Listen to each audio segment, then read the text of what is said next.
नमस्कार, माझं नाव अमोल भोईटे. मी एक IT कंपनीमध्ये फायनान्स मॅनेजर आहे आणि मला नेहमी पुस्तक वाचण्याची खूप आवड आहे.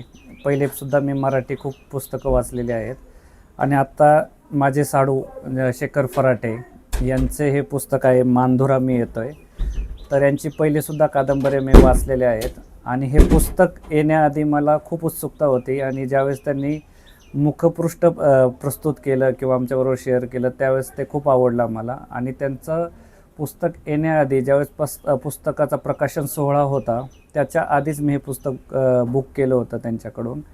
आणि हे पुस्तकाची कॉपी ज्यावेळेस मिळाली आम्हाला त्यावेळेस मी माझ्या वाईफने हे पुस्तक वाचलं. खूप छान प्रतीचं पुस्तक लिहिलेलं आहे त्यांनी. त्यांची भाषाशैली किंवा वाचणाऱ्याला कसं खिळून ठेवायचं शेवटपर्यंत आणि त्यांनी म्हणजे पूर्ण लिंक तोडून नाही दिली कुठं. या पुस्तकाबद्दल सांगायचं तर म्हणजे माधूचं कॅरेक्टर आहे त्याचं, म्हणजे पूर्वी त्याचे वडिलांचं किंवा आजोबाचं असलेलं वैभव, त्याच्यानंतर त्यांच्यावर ओढवलेली परिस्थिती किंवा निसर्गाने त्यांच्यावर कसा अन्याय केला किंवा काय ह्याचं, आणि गावातील राजकारण वगैरे हे खूप चांगल्या पद्धतीने मांडलेलं आहे. आणि शेवटपर्यंत हे पुस्तक तुम्हाला खिळून ठेवतं आणि वाचण्याची खरंच आवड निर्माण करते.